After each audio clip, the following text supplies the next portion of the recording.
This month we are celebrating 70 years on the air here at WLTX. The station first signed on back on September 1st in 1953. That is wild to even think. So this week we're having a good time taking a look back at all of our fun WLTX history. And since today is Labor Day, we want to celebrate all the behind the scene folks who we love so much and do so much to make every newscast possible. You see us, but we're not the most important people in this building, the least of them. A lot of the most important work at WLTX goes on behind the other side of the camera.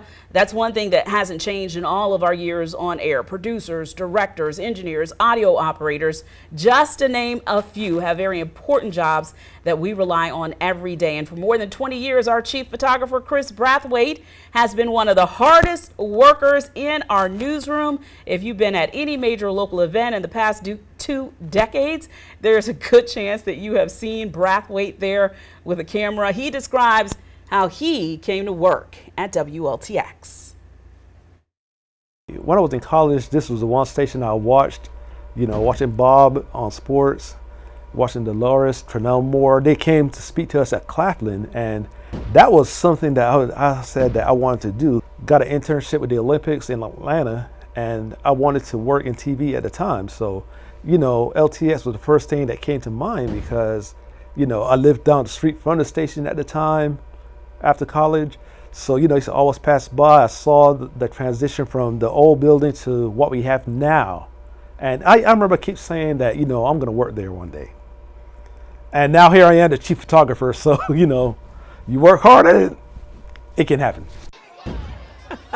Well, Chris says his favorite story he's covered so far in 20 years is the 2017 total eclipse from Segra Park.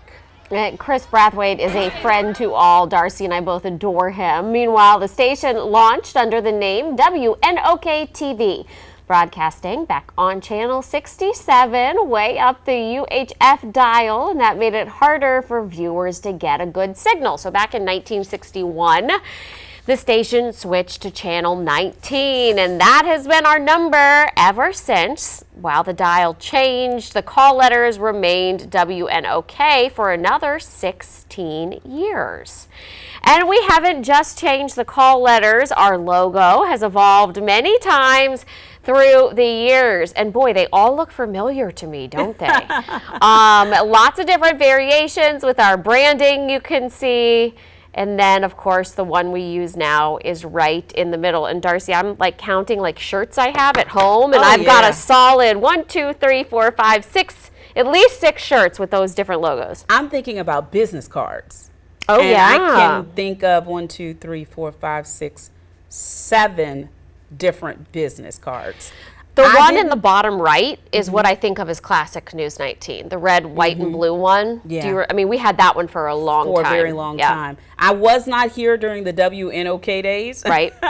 I don't even know if I was a sparkle in my daddy's eye at that point. But for our long time WLTX viewers, I've had conversations with people who have said that very thing to me. I remember when y'all were WNOK. NOK. Yeah, so that's amazing. And then again, just to talk a little bit more about Chris Brathwaite, one of my favorite things about working with people who have worked here for so long, and again, these are the behind the scenes folks that you don't ever get to see, is that Brathwaite's name holds as much weight as anybody that you can imagine in TV news. I can call an elected official if I'm not able to go and do that and you story. Say, Brathwaite's and coming. I'm going to say, Brathwaite's coming to get your interview. And they're like, okay, I'll look forward to seeing Chris. I'll see him. So there are very few elected officials, past, present, and future, who don't know who Chris Brathwaite is. And he deserves all the recognition. So hats off to our chief photographer, Chris Brathwaite, as we celebrate 70 years, even though he's not been here that long either.